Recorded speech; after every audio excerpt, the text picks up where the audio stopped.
우주는 신비하고 신기한 곳입니다. 많은 별들이 있고 행성이 있으며 새로 생기는 별도 있고 사라지는 별들도 있습니다. 그리고 그 개수는 여전히 제대로 셀 수 없고 또 그 크기를 알지 못합니다. 행성들이 자전과 공전을 하면서 부딪히지 않고 돌고 있으며 과학자들이 이것을 또 연구했더니 조금만 오차가 있어도 그 중력에 의하여 또 부딪힐 수도 있고 이 우주의 질서가 흔들릴 수 있는데 그 오차가 없이 정확하게 돌아가는 그런 신비한 곳이 바로 우주라고 말합니다. 그런데 그 수많은 행성과 별들 가운데 유일하게 지구라는 곳에만 생명체가 살고 있습니다.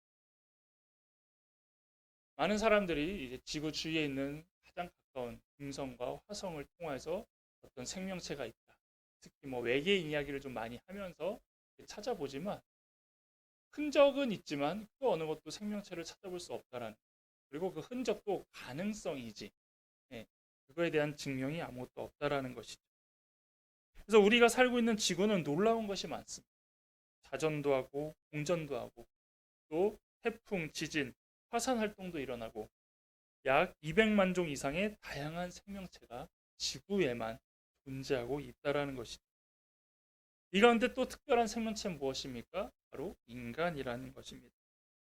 인간이 또 특별한 것은 다른 동물에게는 없는 지성과 감성과 의지로 구성된 독특한 인격을 갖고 있기 때문입니다. 그래서 사람들은 살아가다 보면 이런 질문을 합니다. 우리가 살고 있는 우주는 어떻게 생겨났을까? 지구에 있는 생명체들은 어떻게 생겨난 것일까? 인간이란 어떤 존재인가? 여기에 관심이 있건 없던 간에 그래도 한번 좀 들어볼 만한 질문이고 또 한번 좀 고민해 볼 만한 질문이라는 것이죠. 그래서 인간은 어떤 기원과 근원에 대해서 궁금해하고 더 나아가 이제 우주에 대해서도 상당히 궁금해한다라는 것입니다. 근데 이 물음은 인간에게 중요한 질문입니다. 그래서 이 물음에 대하여 과거부터 어떤 철학자들과 종교에서는 이 답을 항상 찾고자 했다라는 것이죠. 근데 이 질문이 우리에게는 어려운 것이 아닙니다. 왜냐하면 그 답이 성경에 나와 있기 때문이죠. 창세기 1장 1절입니다. 다시 한번 같이 읽어볼까요? 시작. 태초에 하나님이 천지를 창조하신. 아멘. 이 앞에 나왔던 그 질문이 되게 철학적이고 좀 어려워 보이고 많은 고민이 필요하고 연구가 필요하다고 생각하지만 우리에게는 이 말씀 하나로 답이 된다라는 것이죠. 그래서 이 짧은 한 구절 속에 우주와 인간의 기원과 본질에 대한 답이 다 들어있다라는 것입니다. 세상에서는 이 시작을 우연으로 접근을 합니다. 그래서 먼지가 가득했는데 갑자기 우연히 팔이 일어나서 빅뱅이 일어나서 그때부터 행성들이 생기기 시작했다라고 하는 이런 우연으로 접근을 하고요. 또 과학적으로는 확률로 접근을 합니다. 어떤 확률에 의하여서. 그래서 0.000000001%의 확률만 있어도 가능성이 있기 때문에 그런 가능성으로 생물이 생겼다 이렇게 얘기하고 있다는 것이죠. 하지만 성경에서는 세상의 시작에 대하여 이렇게 정확하게 답을 하고 있다는 것입니다. 그래서 우리의 신앙 고백의 가장 첫 번째는 바로 이러한 우주와 인간의 기원에 대한 창조주 하나님에 대한 고백이라는 것입니다. 처음 이 세상은 아무것도 없었다고 합니다. 2절이죠.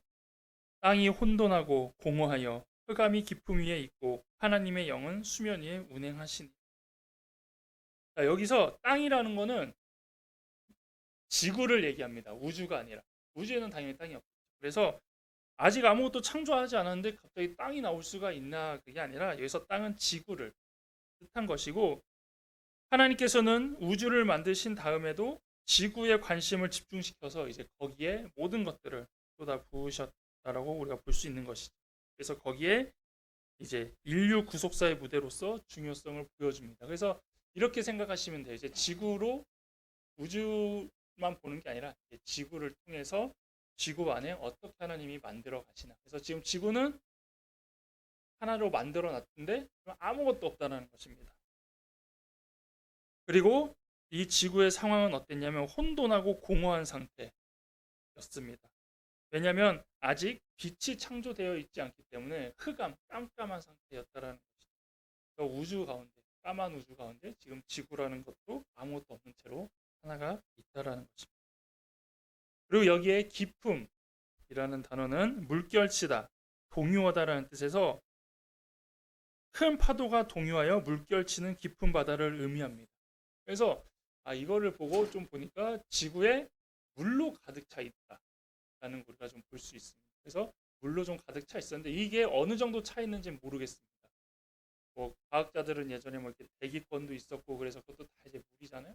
구름도 있었고 그래서 이거에 대한 건 어느 정도 깊이를 표현할 수는 없지만 이 원어에 비해서 보면은 깊이를 잴 수 없는 엄청난 심연이 있는 지구의 표면에 거대한 파도가 물결치는 현상. 그러니까 지금 지구에는 그냥 물만 있었구나. 그냥 이 정도까지로 받아들이면 될 것 같습니다. 그래서 물로 가득 덮여져 있었던 그런 하나의 공과 같은 모습으로 지구가 있었습니다. 그리고 바다가 생겼다라는 것은 이제 지금 물로 가득 찬 건 아직 바다가 아니에요. 이 바다는 나중에 육지라는 개념이 생기면서 이제 육지와 바다 이렇게 나눠지는 거기 때문에 그때 바다가 생긴 거지. 처음에 바다가 있었구나라는 게 아니라 지구에 지금 물이 가득 차 있었다라고 생각하시면 됩니다. 이제 그 위를 이제 하나님의 영, 바로 성령님이 운행하고 계셨습니다. 운행은 뭐냐? 에라 헤페트라는 단어로서 계속해서 알을 품고 있다. 그래서 성령님께서 혼돈과 공허의 상태로 흑암만이 짙게 있던 이 지금 지구에 생명력을 불어넣기 위한 성령의 활동을 준비하고 있었다. 이제 그것을 표현하고 있다라는 거죠. 그러니까 태초에 하나님이 천지를 창조하시니라 하고 이제 지구라는 거에 이제 하나님이 창조를 할 준비가 지금 되어 있다라는 게 이제 2절 말씀입니다. 그러면서 이제 3절부터 하나님의 창조가 시작되는 거죠. 그럼 첫째 날 뭘 창조했나요? 너무나 쉬운 질문입니다. 첫째 날 하나님이 뭘 창조하십니까? 빛을 창조하십니다. 자, 빛을 창조하니까 동시에 생긴 개념이 이제 어둠이란 개념이 생긴 것입니다. 처음에 이제 흑암이 있을 때는 이것이 어둡다라는 그런 개념이 생긴 게 아니라 빛이라는 개념이 생기면서 동시에 이제 어둠이란 개념이 생깁니다. 그래서 하나님은 빛만 만드셨지만 어둠도 같이 창조된 이런 모습입니다. 그래서 이것은 이제 같이 두지 않습니다. 빛과 어둠이 동시에 존재하지 않는다는 겁니다. 한쪽이 빛이면 한쪽이 어둠이고 어둠 가운데 또 빛나는 부분만 하면서 분리라는 개념이 여기서 생깁니다. 그래서 분리는 둘 중 하나를 택해야 하는 선택과 구별의 원리로 성경의 핵심적인 원리이기도 합니다. 그래서 분리된 것은 함께할 수가 없어요. 그래서 우리도 선과 악이 함께할 수 없고 사탄과 하나님이 함께할 수 없다라는 것이죠. 그리고 이 개념은 종말 때까지 이어집니다.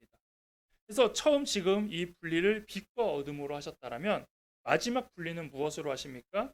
하나님의 구원 사역을 통하여 천국과 지옥으로 분리하신다는 걸 우리가 알 수 있다는 것이죠. 천지 창조의 순서를 보면 이렇습니다.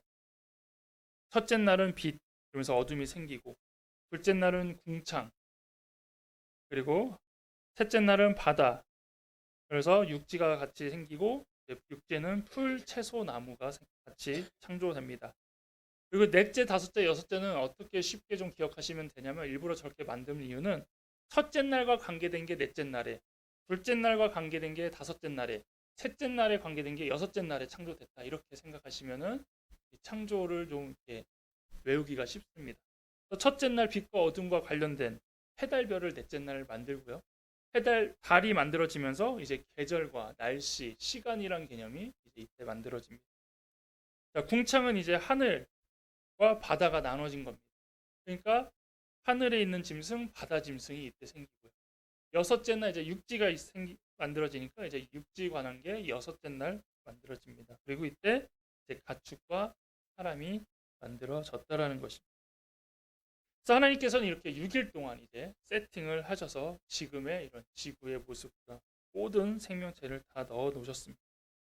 근데 이거를 만드는 거는 6일, 그리고 마지막 날 안식까지 해서 7일간 창조를 하셨는데 어떻게 창조하십니까? 바로 말씀 하나로 창조하셨다라는 것입니다. 그래서 이것이 하나님의 전능하심이라는 것이 직접 손으로 만들거나 이게 아니라 말 한마디가 되면서 다 생겼다라는 것입니다. 그래서 하나님이 이르시되, 하나님이 나누사, 하나님이 부르시고 라는 이런 명령으로 세상은 창조됐으며, 하나님이 이르시되라는 명령에 그대로 되니라라는 순종의 패턴으로 처음 이 세상이 창조되었다라는 것입니다. 또한 만드신 다음에 하나님께서 뭐라고 말씀하시냐면 하나님이 보시기에 좋았더라 하면서 만족하신 겁니다. 그래서 원래의 목적대로 그 창조들이 다 이루어졌던 것을 우리가 알 수 있고, 마지막 날 안식하심으로 7일에 창조를 완료하십니다. 7일간 말씀으로 만드셨지만 그 규모는 엄청납니다. 이것이 어떻게 7일 만에 다 만들어질까? 우리는 뭐 도저히 상상할 수 없지만 하나님은 하셨다라는 것이. 또 어떻습니까? 피조물끼리 서로 조화롭고 완벽하며 우리의 눈에는 보이지 않지만 또 질서 있게 존재함으로써 가장 아름다운 모습으로 이 세상은 창조되었다라는 것입니다. 그래서 자연은 인간만 빠져도 저절로 잘 돌아간다라고 표현을 하죠. 되게 잘 돌아갑니다. 지구가 힘들어하면 또 태풍이나 바람이나 화산 활동을 통해서 또 그것이 회복이 되고, 또 자연이 막 훼손이 되면은 또 사람의 힘만 없으면 또 자정 능력을 통해서 또 회복이 되고, 이런 것들이 자동으로 되게끔 이미 창조되어 있었다라는 것이죠. 그리고 이제 창조물 중 하이라이트가 하나님의 형상으로 창조된 인간이라는 것입니다. 창세기 1장 27절에 하나님이 자기 형상 곧 하나님의 형상대로 사람을 창조하시되 남자와 여자를 창조하시고, 하나님이 그들에게 복을 주시며 하나님이 그들에게 이르시되 생육하고 번성하여 땅에 충만하라, 땅을 정복하라, 바다의 물고기와 하늘의 새와 땅에 움직이는 모든 생물을 다스리라 하시니라.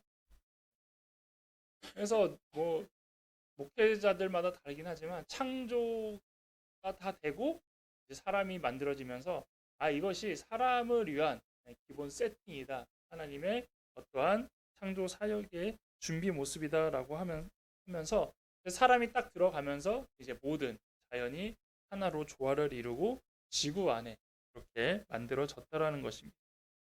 자, 근데 여기서 왜 사람이 특별하냐? 하나님이 만드신 방법도 달랐고 또 만든 성향도 다른 게 유일하게 인간이라는 것입니다. 대부분 하나님은 말씀으로 만드셨다고 앞에서 얘기했습니다. 말씀하니까 순종해서 만들어진 패턴이지만 사람은 유일하게 하나님이 빚으셨다고 표현을 하고, 그 다음에 마지막에 사람에게는 이제 생기를 불어 넣어 주셨다라는 것이죠. 그리고 방금 읽은 말씀에서는 하나님 형상이란 단어가 나옵니다. 이것은 우리의 모습과 같은 육신의 형체가 아니라는 겁니다. 여기서 우리가 조심하셔야 돼요. 형상이면은 하나님께서도 눈이 있으시고 코가 있으시고 입이 있으시고 팔다리가 있으시다고 생각은 하지만 그 형상이 아니라 하나님이 가지신 지혜와 능력, 인간의 인격적인 특성을 가진 존재로 창조되었다라는 것. 즉 하나님의 속성이 우리에게 조금 이렇게 왔다라는 겁니다. 그래서 하나님만 갖고 계신 속성과 하나님과 인간이 같이 갖고 있는 속성이 이제 여기서 나오기 시작하는 것이죠.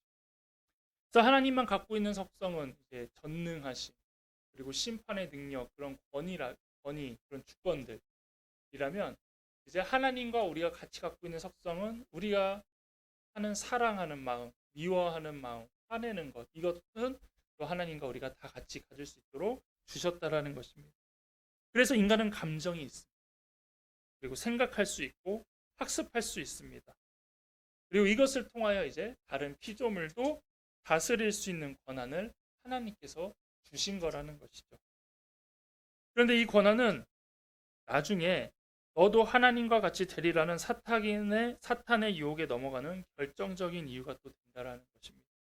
즉 우리에게 하나님의 형상이 있다 보니 사탄이 유혹할 때 너도 하나님처럼 될 수 있어 라는 이 유혹에 넘어갈 수밖에 없는 조건이 되었다라는 것입니다. 또한 지금도 교만하거나 하나님이 아닌 내가 하나님의 뜻보다 앞서는 죄를 짓는 이유도 인간은 하나님의 속성을 갖춘 존재이기 때문입니다.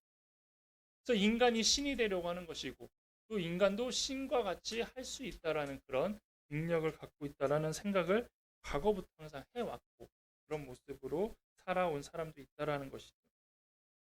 그러나 인간이 하나님의 속성이 있다라고 하더라도 절대로 하나님이 될 수 없다라는 겁니다. 왜 그렇습니까?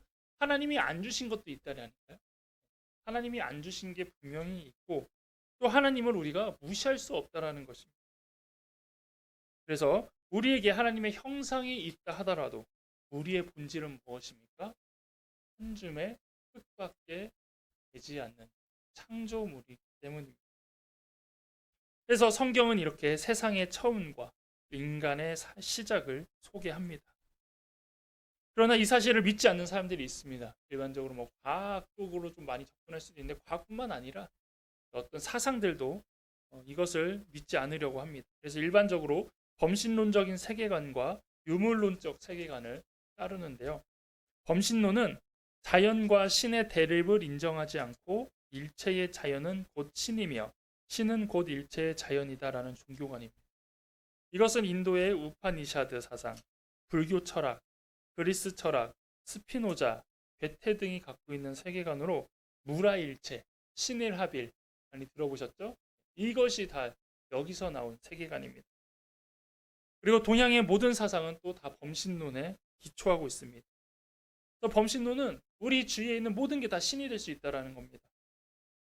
그리고 힌두교나 불교는 만물은 바다의 파도와 같은 것이라고 생각해서 파도가 일어나다가 지듯이 만물은 계속해서 생성과 소멸을 반복한다는 것이고 이것이 윤회설입니다. 이게 이제 범신론에서 나오는 사상이고 다음은 이제 유물론입니다. 이것은 만물의 근원을 물질로 보고 모든 정신현상도 물질의 작용이나 그 산물이라는 주장입니다. 그래서 인간도 그냥 물질 중에 하나다. 그래서 대부분 원자 이런 쪽으로 계속 접근을 하면서 별다를 게 없다, 특별할 게 없다 이렇게 얘기를 한다라는 것이죠. 그래서 지금 말한 이 범신론과 유물론의 공통점은 결국은 창조론을 부정한다라는 것입니다. 그리고 우상과 다른 종교들을 만드는 기초적인 이론이 이 둘 중에 하나에는 다 걸려 있다라는 것입니다. 그렇다면 우리가 하는 우리는 그럼에도 하나님께 대한 창조의 고백은 무엇을 의미할까요?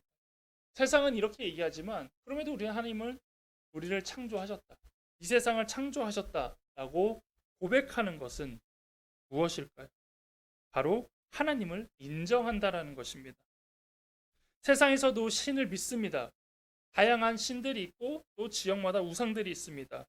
하지만 그들은 결정적일 때 신으로 인정하지 않는다라는 것이죠.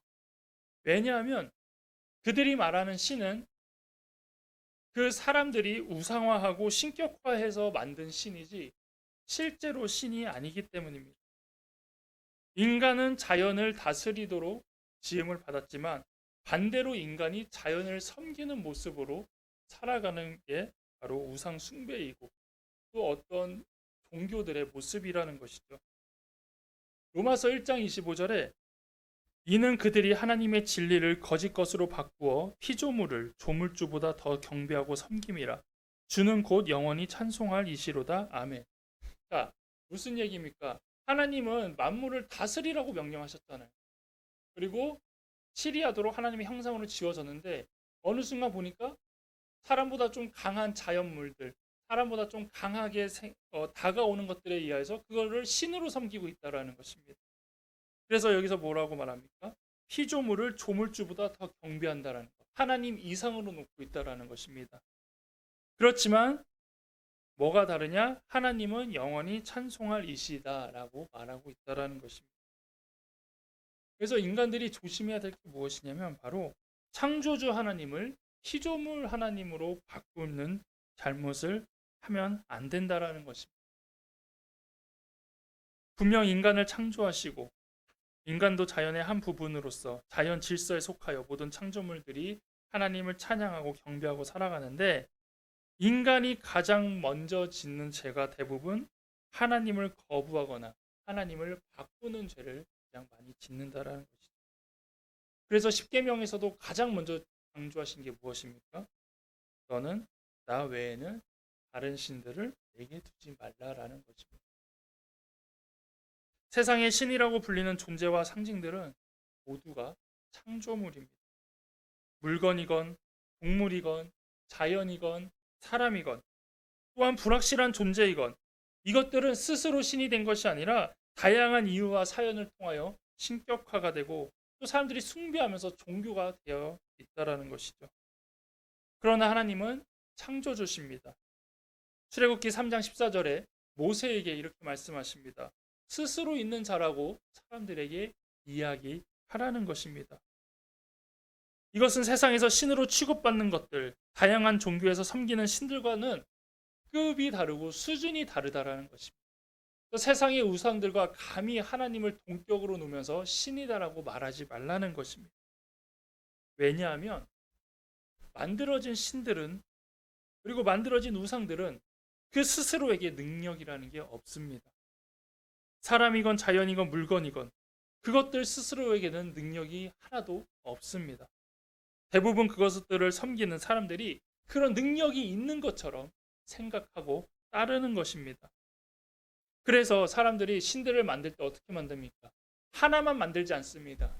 항상 옵션이 있어서 다양하게 만든다라는 것입니다. 우리는 창조주 하나님만 믿는데 불교도 부처 외에 다른 다양한 신들이 주관을 합니다. 또 신화를 보더라도 메인 신 하나만 있는 게 아니라 여신도 있고 또 바다를 다스리고 산을 다스리고 땅을 다스리고 해서 다 그 역할에 맞는 신들을 다양하게 만들어낸다라는 것입니다. 그래서 이것은 또 동양이나 서양이나 다 동일하다는 것이죠. 사람들은 그래서 그 상황에 맞게 그것을 주관하는 신들을 향하여 제사를 드리고 제물을 드려왔습니다. 그렇지만 이 신들은 결국 사람들이 만들어 냈다라는 것입니다. 그러자 하나님은 스스로 신임을 알려주셨습니다. 모든 창조물을 주관하신 분이라는 걸 알려주셨습니다. 그래서 우리는 제사와 제물을 통하여 우리가 원하는 것을 얻기보다는 하나님께서 원하시는 것을 기대하며 감사하는 예배와 예물을 드린다는 것입니다. 그래서 우상 숭배자들, 다른 제사를 드리는 사람들은 어떻습니까? 내가 이렇게 드릴 테니까 좀 도와주세요. 좀 해결해 주세요 하면서 그 신들이 원하는 걸 주지 않습니까? 그러면서 과거에는 뭐 인신 제사도 했잖아요. 그래서 사람을 바치기도 하고 뭐 어린 아이를 바치기도 해서 자기 마음대로 막 해석하면서 그렇게 했다라는 것입니다. 하지만 우리가 하나님께 드리는 것은 무엇입니까?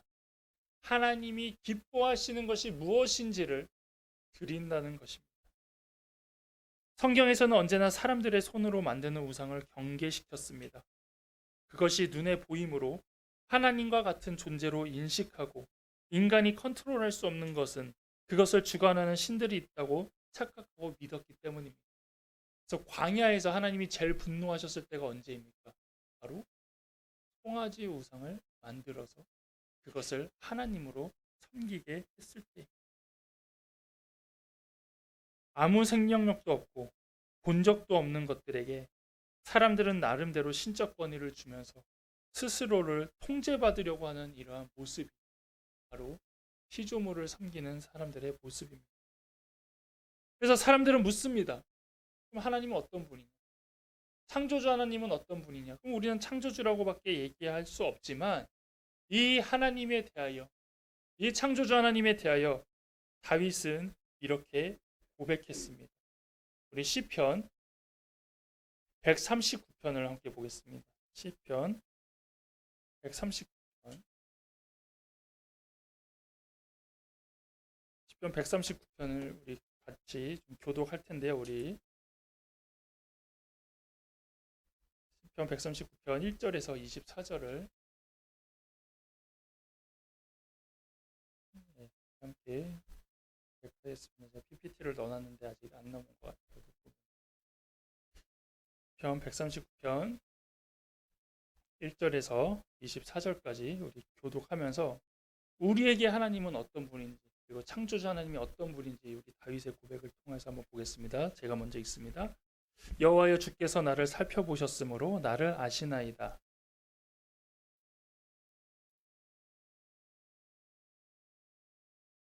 나의 모든 길과 내가 눕는 것을 살펴보셨으므로 나의 모든 행위를 익히 아시오니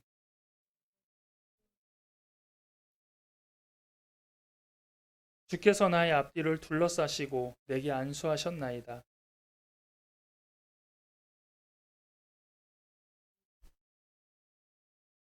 내가 주의 영을 떠나 어디로 가며 주의 앞에서 어디로 피하리이까?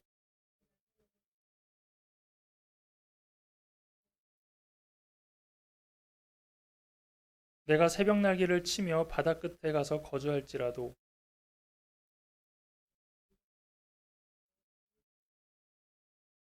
내가 혹시 말하기를 흑암이 반드시 나를 덮고 나를 두른 빛은 밤이 되리라 할지라도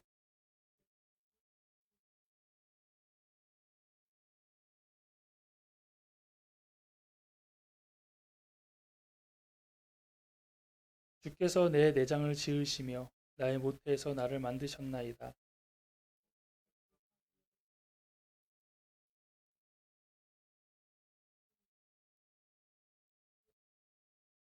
내가 은밀한 데서 지음을 받고 땅의 깊은 곳에서 기이하게 지음을 받은 때에 나의 형체가 주의 앞에 숨겨지지 못하였나이다.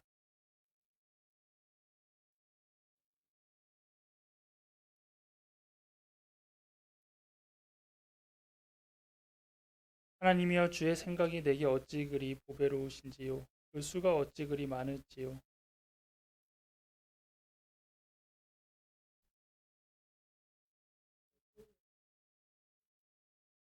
하나님이여 주께서 반드시 악인을 죽이시리이다. 피 흘리기를 즐기는 자들아 나를 떠날지어다.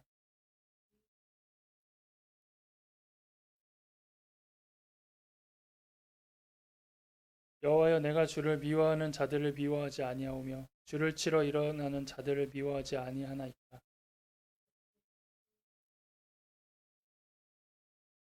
하나님이여 나를 살피사 내 마음을 아시며 나를 시험하사 내 뜻을 아옵소서. 내게 무슨 악한 행위가 있나 보시고 나를 영원한 길로 인도하소서. 이게 바로 우리가 다른 사람들에게 얘기할 수 있는 창조주 하나님의 모습이라는 것입니다. 다른 또 구절을 보면 우리의 안고 일어섬을 아시고 우리의 머리털까지도 세실 수 있는 분이 바로 창조주 하나님이시라는 것입니다. 그 어떤 종교도 세상을 만들고 사람을 만들었다는 종교는 아무것도 없습니다. 근데 당당하게 자신 있게 이렇게 창조를 이야기하는 종교는 기독교밖에 없고 또 그런 분은 하나님밖에 없다라는 것이죠. 자, 하나님은 우리에게 이런 분입니다. 그래서 창조주시고 우리도 인정하고 믿는 것입니다. 그래서 우리의 신앙 고백에서 가장 먼저 인정해야 되는 것이 우리는 이러한 창조주 하나님으로부터 나왔다라는 것부터 우리가 고백을 해야 되는 것이죠. 샤이린이라는 힙합 가수가 이렇게 얘기했습니다. 창세기 1장 1절을 믿는다면 그 뒤에 나오는 어떤 것도 안 믿을 수 없습니다. 무슨 얘기입니까? 창세기 1장 1절을 우리가 믿는다면 그 이후에 하나님의 모든 역사와 사건과 기적과 은혜를 믿을 수 있지만 이 1장 1절을 믿지 못한다면 그 뒤에 나오는 모든 내용은 다 의심하고 고민하고 믿지 못하는 내용이 된다라는 거죠. 그래서 우리에게 믿음이 있는지 없는지는 어떻게 보면 창세기 1장 1절만 읽어봐도 우리가 결정할 수 있다라는 것이죠. 그래서 우리의 믿음의 시작은 이미 창세기 1장 1절에서 알 수 있다라는 것입니다.